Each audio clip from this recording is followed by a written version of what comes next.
In this video, notice we have two secant lines that go through a circle and then they intersect at a point A right here. And so what we're going to do is we're going to use what we call the intersecting secants theorem. And what this basically says is that anytime two secant lines go through a circle and intersect on the exterior point, that the product of the whole line to the exterior part, in other words 8 plus 4 times 4, right, the whole line times this segment that's on the outside will be equal to one another. And so we can actually set up an equation for a problem like this to solve for x, knowing that. And so what we're going to do is I'm going to go ahead and start setting this up. I'm first going to go ahead and I'm just going to circle the numbers as I put them together. So I'm going to start with the x. So we have x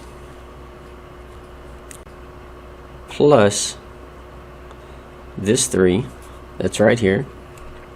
And then what we're going to do is, since we're adding these together to create the whole line segment, then I'm going to put them in parentheses and I'm going to multiply them by this 3 that's the exterior value.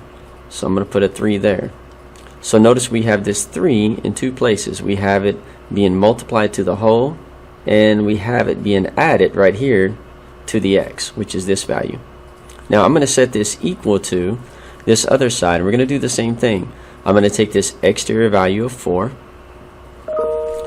and we're going to multiply that exterior value to the whole line segment, which is 8 plus 4. So 8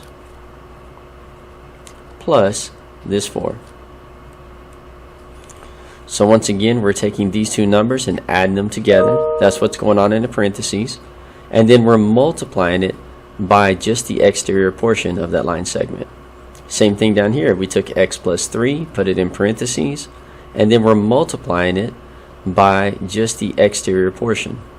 Now, once I actually multiply this out, we can go ahead and we can solve for the variable x. So the hardest part really is just setting this up. But now that we got it set up right, we're just solving a multi-step equation. So I'm going to go ahead and I'm going to start distributing. I'm going to distribute this 3 to this x. In other words, this is 3 times x, which would just give me 3x. And then I'm going to take this 3 and multiply it to this 3. In other words, 3 times 3. And that's going to give me positive 9. And then this is equal to, and I'm going to go ahead and distribute the 4 to the 8. So 4 times 8, if I put that in the calculator, is going to give me 32. And then I'm going to take this 4 and multiply it to this 4. 4 times 4 is going to give me positive 16. Alright, the next step is I want to go ahead and want to add these two values together. So 32 plus 16 is going to give me 48. And that's going to be equal to 3x plus 9. Now at this point, my goal is to get x by itself. So I need to go ahead and move this constant value of 9 over to the right using inverse operations. Here I'm adding 9. So what I'm going to do is I'm going to go ahead and subtract 9.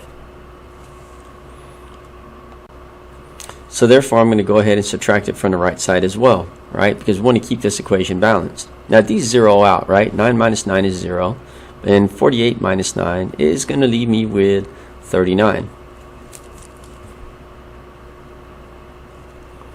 I still got my equal sign, and we still have a 3x over here.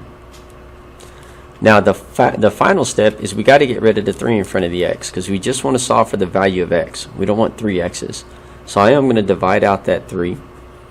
That cancels, right? Because 3 going to 3 one time, and simply it just leaves us with 1x. And then now I got to divide this side over here by 3. So we can put that in the calculator real quick and see what we get. So I'm going to go ahead, get my fraction bar, and I'm going to put 39 over 3. And it gives me 13. So in this case, x is equal to 13. So right here, I'm going to put equals 13. And that's my answer. I have successfully solved this for x. And now I know that this line segment that goes from C to E, or what I could say, this chord, that particular segment is going to be 13.